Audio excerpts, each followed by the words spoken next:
Welcome and take a transformative journey into the Luna Wolf Woods of Wisdom.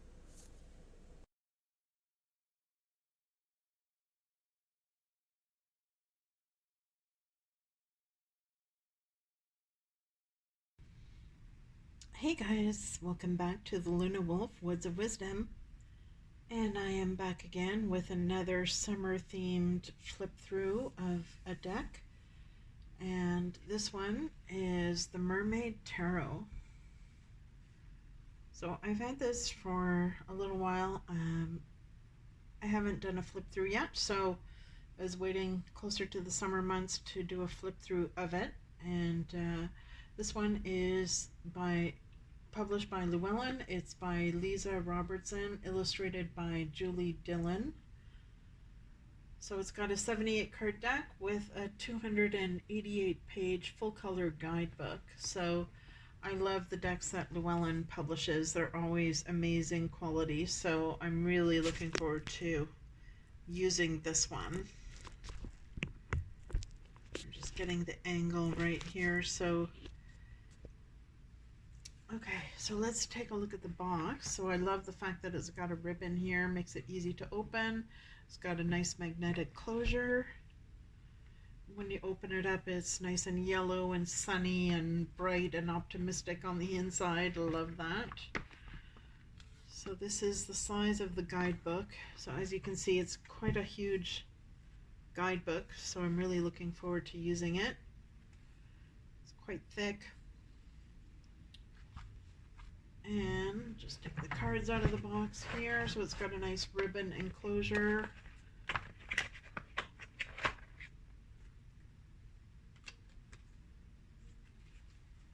And when you take the cards out of the box, on the inside, there's a cute little fish on the inside. So I love that. And I love the ribbon. I love the packaging. Great box to keep your stuff in. It's going to keep it nice and secure. All right, let's get rid of that for now. Take a quick look at the guidebook. So it's got a really nice cover design on it.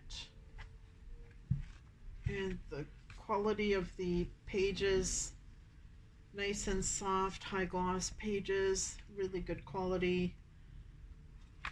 So each card has a full color picture to it, which is amazing. And then it's got, looks like a page and a half description.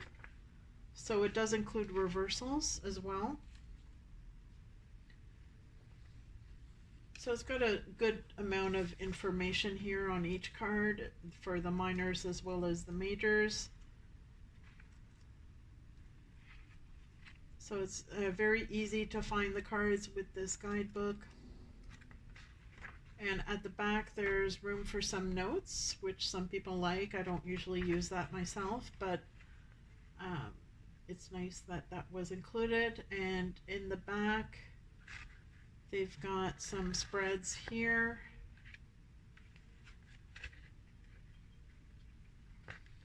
So there's a 4 element spread. There's a daily journal prompt spread, 2 card spread, 3 card spread, and then the 4 elements spread.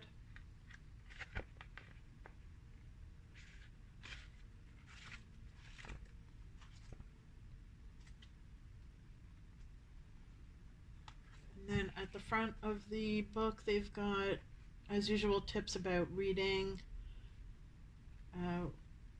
finding a good place to read, how to shuffle, cut, and spread, how to set an intention, how to pick a spread for your purpose.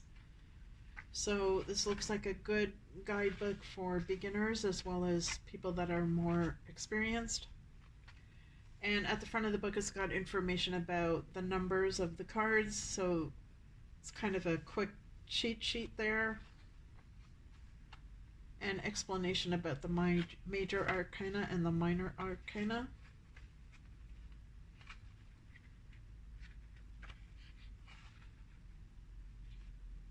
And then a bit of an introduction.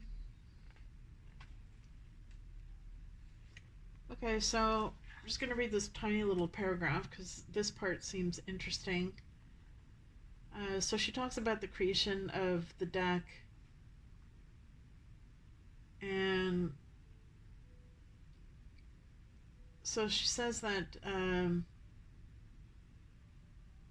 she kept getting symbols everywhere she turned about this idea for the deck, and she said she's going to be totally honest here. Mermaids were never really her thing. We all tend to gravitate to specific areas of interest, and mermaids never really held that interest for her, at least not consciously. But having completed the deck at this point in time, she says she can see how they've always been there for her. They've always been lurking in the water, or her. Sorry, they've always lurked in the water of her subconscious mind, waiting for the right set of conditions to make their way to the surface. I see now that all this time they've been guiding me, protecting me, and even partly influencing bits and pieces of my experience without me even knowing it. It all ties into my love of the sea. If, she said she's always had a special bond to the sea, and here she discovered many new worlds, and one that had the most impact on her life was the ocean itself. She moved to a suburb that was right on the water, where the beach and the call of the waves rang through the wind every morning. So her life began to revolve around the sea and swimming. Swimming under the full moon was always one of her joys. Okay, so she goes on and on. So I like the fact that she has a personal connection to the sea, obviously, and mermaids was not something that she was drawn to her entire life, but she recognizes that the symbolism has always been there in her subconscious. And as her life changed, the call of the water and the waves became stronger and stronger.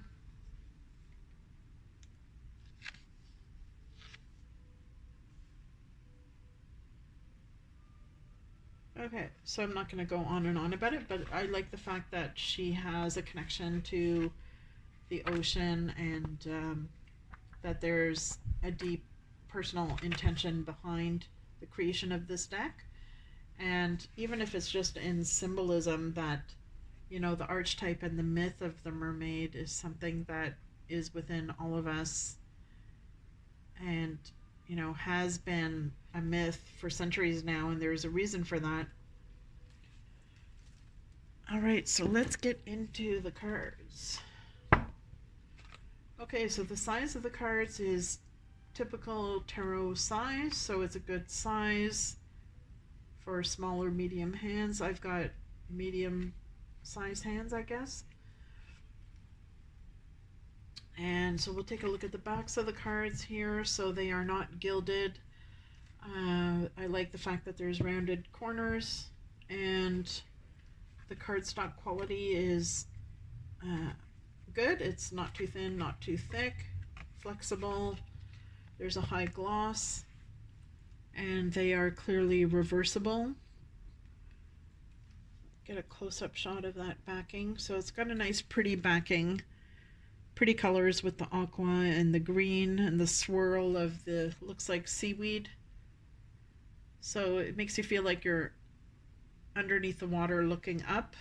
Maybe this might be the sun on top of the water.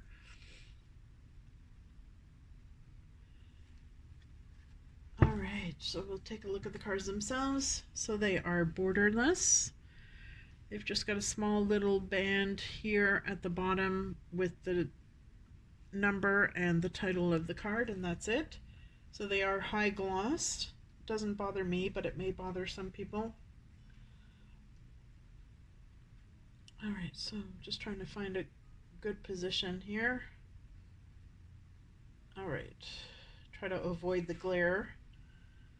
So I'll flip through these, and feel free to pause if you want to have a longer look.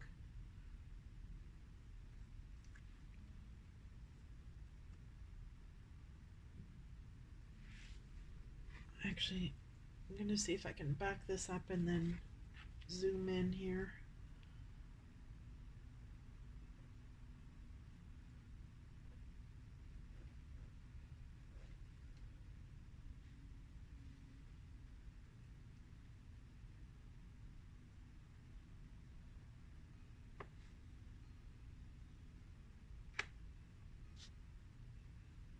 The art really is nice on these cards, so I want to make sure that you can see the artwork well. All right. Let's get a little bit closer. Okay. Try to avoid the glare.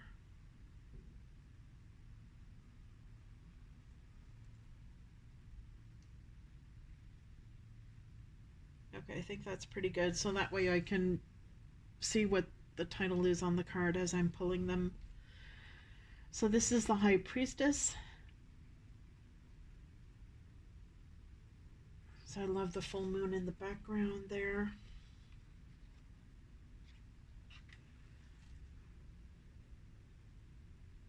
The Empress. So I like that there's obviously diversity here.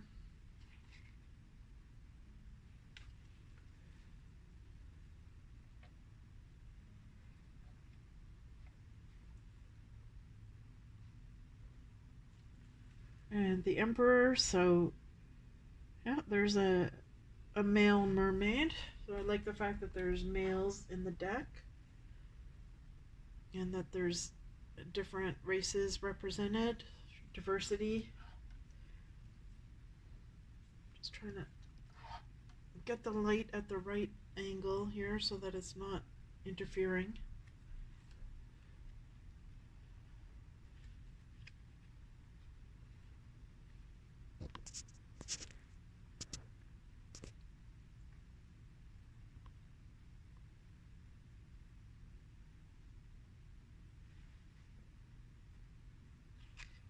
All right, moving on.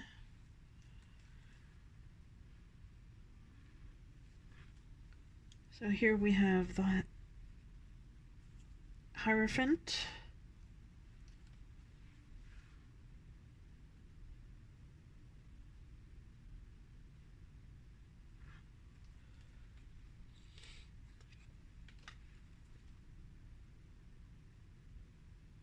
That's pretty cool. The Lovers.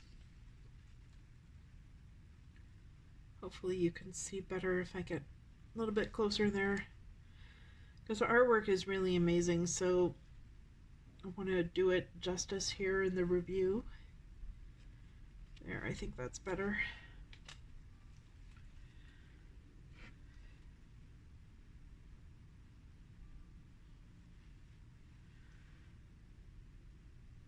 The Chariot.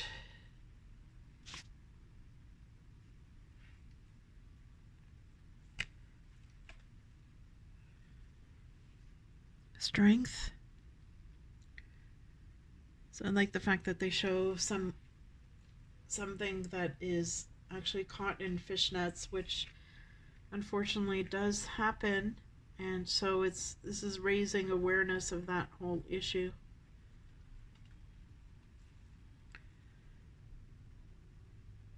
And there's the Hermit. I don't know if you can see, but he's an octopus. So I like the fact that there's hopefully equal parts men in this deck, that it's not mostly female, but we'll see.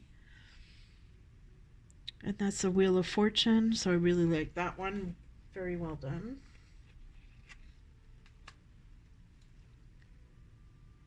Justice.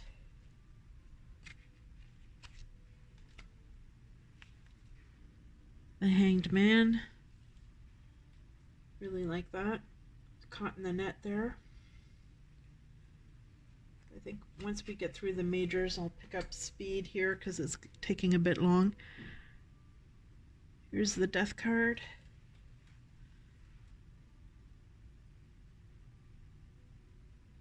That's quite unique for a Death card. It's very original.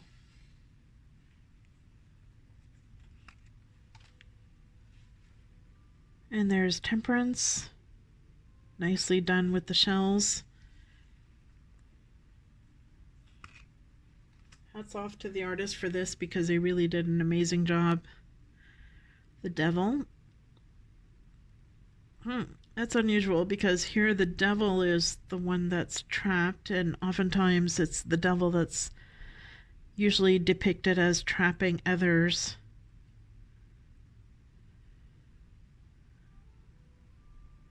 Assuming that this is the devil in the picture, may not be though. May be the victim of the devil.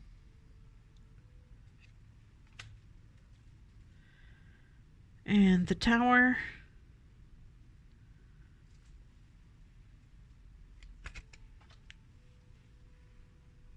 A star.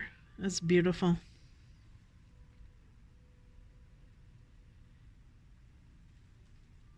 And actually, this is the image that was on the cover.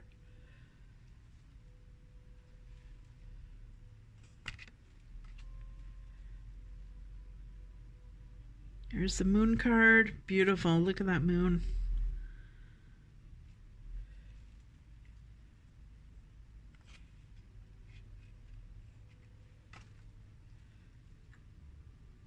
Here's the sun. No creepy kids. Oh. They are younger mermaids, but I wouldn't say they're kids. I love how the turtle is swimming up to the top of the surface of the water where the sun is shining through. And there's Judgment.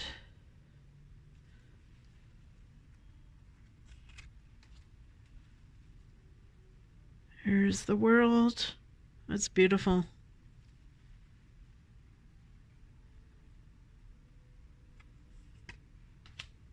Alright, so that's it for the majors. Now we'll speed it up a bit for the minors. So this is the suit of cups. So it's kind of hard for me to see and flip through, so I might not have too much to say about these minors. So I'm looking at them at the same time that you are. This is the first time that I'm going through these cards, but I would say I'm really impressed, and I would highly recommend this deck to anyone, to beginners or experienced people. And the book is beautifully done, and the art is spectacular.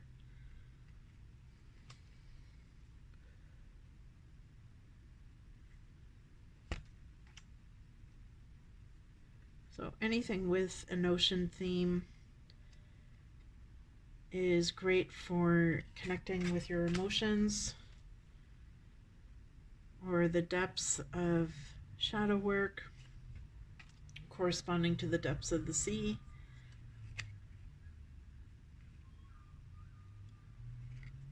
So I think this deck can be used intuitively. I don't think you would have to use the guidebook too much, but it's definitely a great resource. Very well done guidebook. There's different ages depicted in the cards, different genders, different cultures, which I like.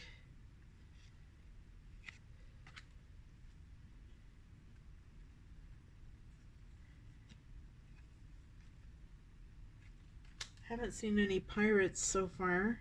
Maybe I missed it, but it'll be interesting to see if there's any pirates in here.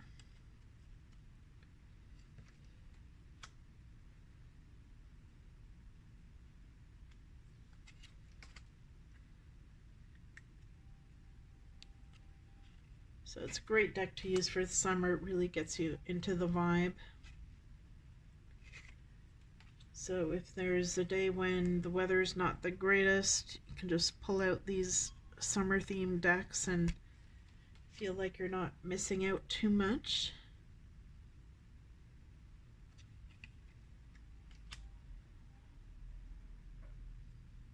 So I love how there's fire incorporated underneath the water. That's pretty cool.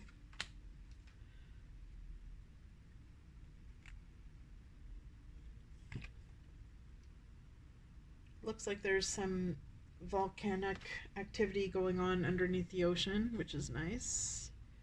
It's very colorful.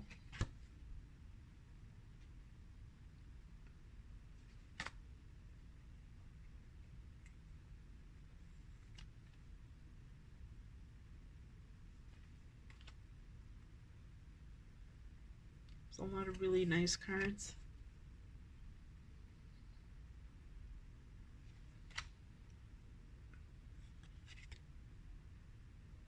I love that Queen of Wands. She has a kind of a Hawaiian look to her. And the King of Wands, look at how muscular he is. It's a bodybuilder mermaid, I guess.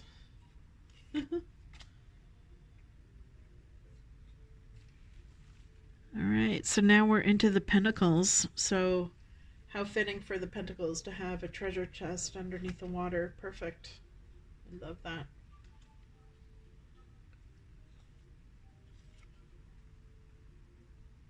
Ah, that's the first land mammal I've seen so far, is that rabbit. That's quite unusual that they included a rabbit there, but definitely fits the meaning of the card.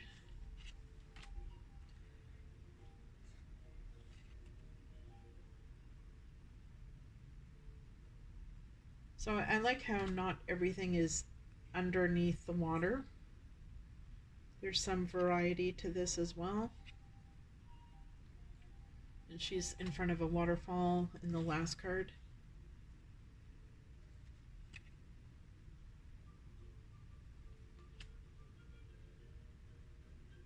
And I think this is perfect for the Four of Pentacles to be sitting in front of the Weeping Willow.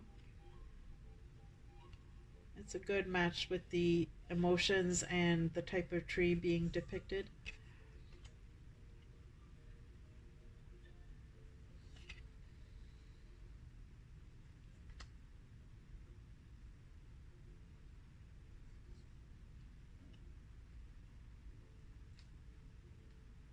So there's a lot of different types of images here so that you don't get too sick of seeing mermaids.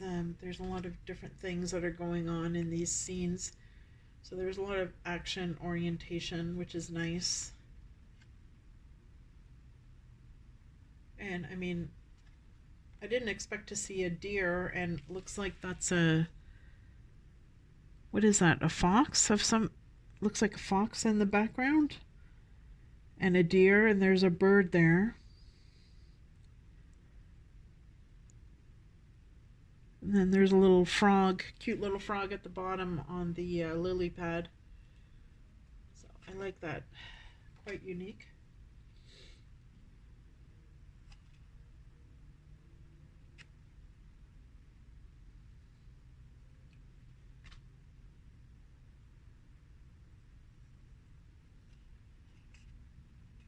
So I think the author has done several other decks, so she's a good author and she's quite experienced at producing decks.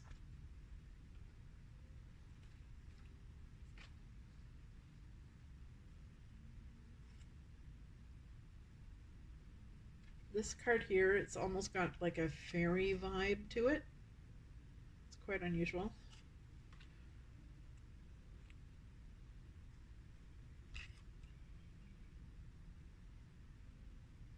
And this one here, she looks like a Native American.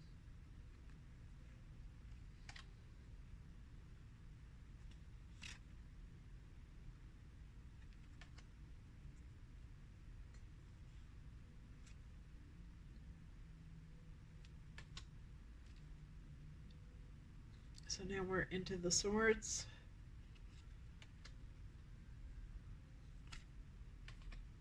Ah, I just remembered I said I would pick up speed and I haven't really done that, so try and flip through a little bit quicker. But these cards are just so nice that you pretty much have to like take a moment to take everything in, because there's so much symbolism in each card, and the artwork is just amazing. It's hard to kind of rush through it. So I would definitely recommend this deck. The cards are really good quality, amazing artwork, and the guidebook is really good. Good for beginners or more experienced people. Great for summertime use. So I'm interested to hear your feedback and your comments. If anyone has this deck, how are you finding it? Do you use it for certain purposes rather than divination? Like, do you use it for meditation or shadow work, or how are you finding the voice of the deck? Does it connect you to any sea goddesses or gods or mermaids? So here we have the Queen of Swords, and look at that. Artwork is really awesome.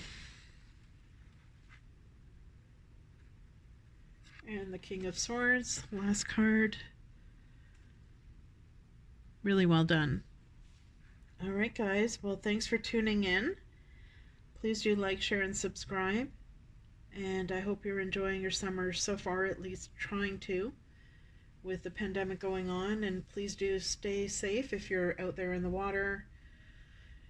People can't wear masks in the water, so it's important to still keep a distance from everyone with all this Delta variant going on. So anyways, support each other and stay well and stay tuned. More to come.